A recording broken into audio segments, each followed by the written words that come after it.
আসসালামু আলাইকুম। আশা করছি সবাই ভালো আছেন। আমিও আলহামদুলিল্লাহ ভালো আছি। আমি নয়ন আছি। আমি একজন সিঙ্গাপুর প্রবাসী। আমি ভিডিওতে আমার একটা তিক্ত অভিজ্ঞতা আমি আপনাদের সাথে শেয়ার করব। যারা নতুন, একদম নতুন সিঙ্গাপুরে আসতে চাচ্ছেন বা আসার জন্য মনস্থির করছেন, অনেকের হয়তো আইপি হয়ে গেছে, ম্যান পাওয়ার করতে দিয়ে বসে আছেন বা ট্রেনিং করতেছেন। তা আজকে এই ভিডিওটা তাদের জন্য। যদি আপনারা আমার কথাগুলো মন দিয়ে শুনেন, তাহলে আশা করছি আপনারা অনেক উপকৃত হবেন। আমি মূল ভিডিওতে যাওয়ার আগে আমি আগে বলি আপনাদেরকে যে আমি কোনো এজেন্ট না, বা আমি কোনো এজেন্সির হয়ে কাজও করি না, বা কোনো এজেন্সির সাথে আমার কোনো পরিচয় নাই। আমি আমার কাজের সুবিধার্থে আমি সিঙ্গাপুরের হয়তো বিভিন্ন জায়গায় আমার যাওয়া পরে, ওইখানে গেলে আমি যদি কোনো বাংলাদেশি ভাই দেখি, আমি তাদের কাছে যাই, তাদের সাথে কথা বলি, বা তাদের সুযোগ সুবিধা সম্পর্কে আমার মানে জানার একটা কৌতূহল থাকে আর কি। আমি জানার চেষ্টা করি তাদের কাছ থেকে। তেরুমে এক তিক্ত অভিজ্ঞতা আমি আজকে আপনাদের সাথে শেয়ার করব। রিসেন্টলি আমি একটা কাজের জন্য আমি এক জায়গায় যাই। তো যাওয়ার পরে দেখি রাস্তার পাশে একজন ভাই বৈশা রয়েছে, মানে মোটামুটি তার মনটা খারাপই। তা আমি 2-4 মিনিট তারে দেখলাম। তার মন খারাপ দেখে আমি কৌতূহলবশত তার কাছে গেলাম, গিয়ে সালাম দিলাম, জিজ্ঞেস করলাম যে ভাই আপনি কি বাংলাদেশি? যে উনি বলতেছে জি আমি বাংলাদেশি। মানে একটা কান্না জড়িত কণ্ঠে বলতেছে আর কি, যে চোখ দিয়ে এরকম পড়তেছে যে টলমল চোখের পানিগুলো বাহিরে পড়বো। পরে আমি জিজ্ঞাসা করলাম ভাই কি হয়েছে, আপনার কি সমস্যা, আর কতদিন হলো সিঙ্গাপুর আসছেন? পরে বলতেছে যে ভাই আমি তো আসছি সিঙ্গাপুর 10-12 দিন হয়েছে।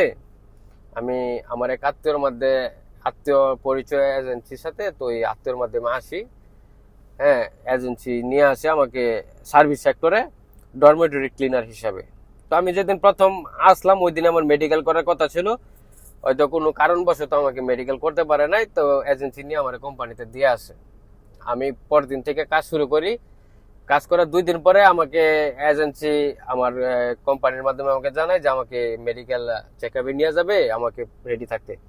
তো আমি কাজের ফাঁকে আমি রেডি থাকি, এজেন্সি যে নিয়ে আসে। তো আমি এখানে আসার পর আমার ব্লাড টেস্ট করে, আবার আমার এই বুক এক্স রে করে। তো এইগুলি করার পর আমি চলে যাই, এজেন্সি আবার আমাকে কোম্পানিতে দিয়ে আসে, আমি কাজ করি।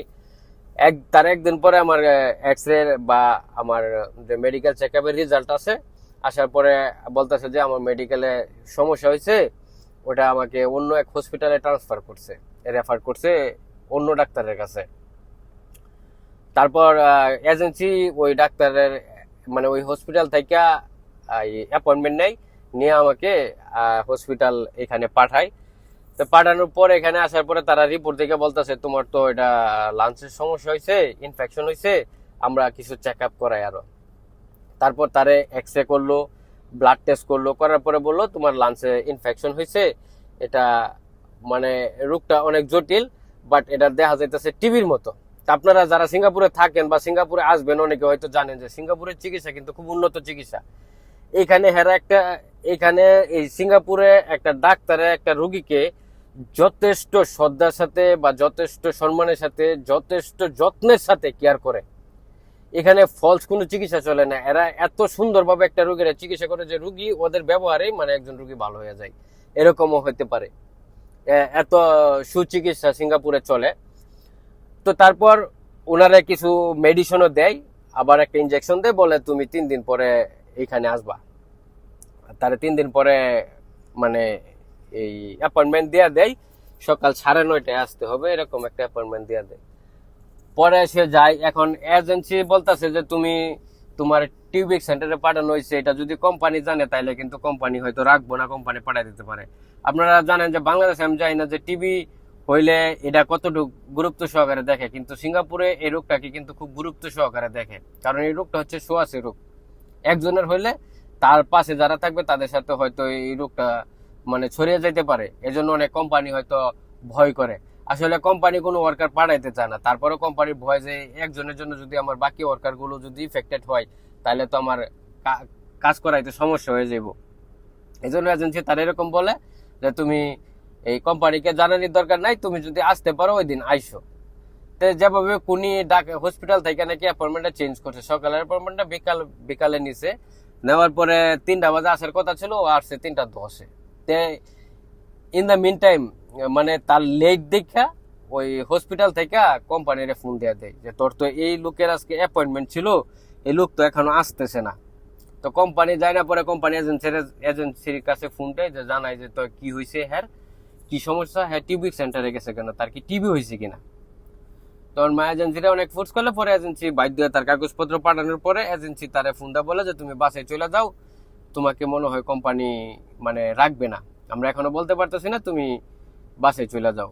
তো সে পরে তার ওই যে আত্মীয় ছিল ওই আত্মীয় নিয়ে বাসে দিয়ে আসে। তে আসার পরে আমি ওইখান থেকে ওই ভাইয়ের নাম্বারটা নিয়ে আসি যে ভাই পরে কি হয় আপনি আমার জানায়েন, আমি আপনাকে ফোন দিব না। তো নাম্বারটা নিয়ে আসি, পরে আমি তারে 2 দিন পরে ফোন দিই যে ভাই আপনার কি অবস্থা, কি হালত।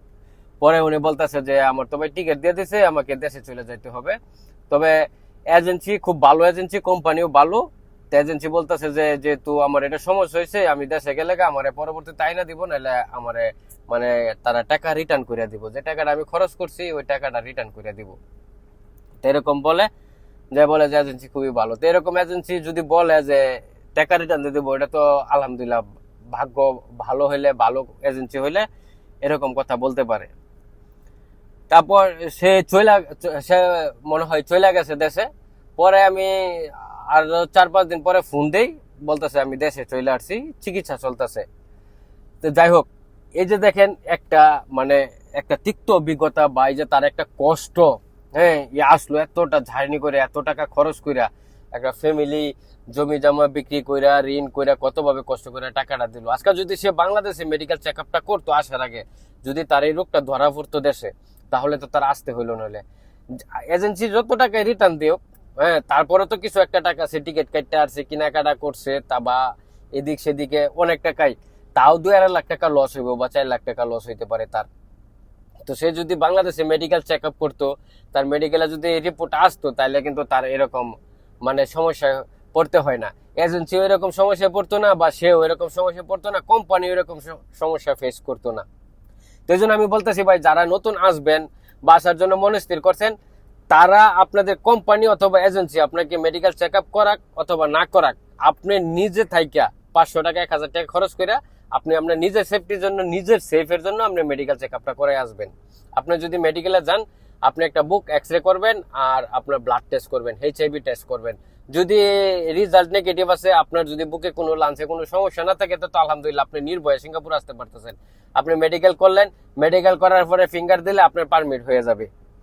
আর যদি মনে করেন যে বাংলাদেশে কোনো সমস্যা থাকে, তাহলে হয়তো এজেন্সিরা টাকা দেওয়ার আগে আপনি সতর্ক হয়ে গেলেন, টাকা দিলেন না। সব এজেন্সি কিন্তু সেম না, হ্যাঁ সব এজেন্সি সেম না, হয়তো কিছু এজেন্সি ভালো, কিছু এজেন্সি খারাপ, খারাপ ভালো মিলাই গেছে।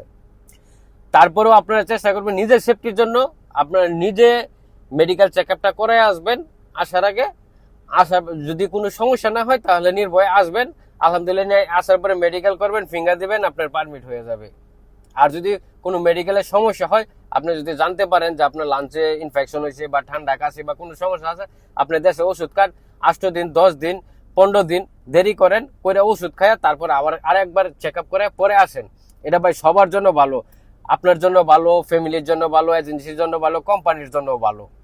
ঠিক আছে, আশা করছি আপনারা বুঝতে পারছেন আমি কি অভিজ্ঞতাটা আপনাদের সাথে শেয়ার করছি।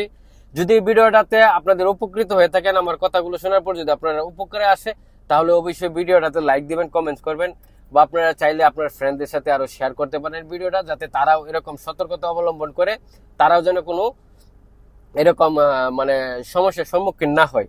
তো আজকে এই পর্যন্তই, দেখা হবে পরবর্তী কোনো ভিডিওতে। ভালো থাকবেন, সুস্থ থাকবেন, আসসালামু আলাইকুম।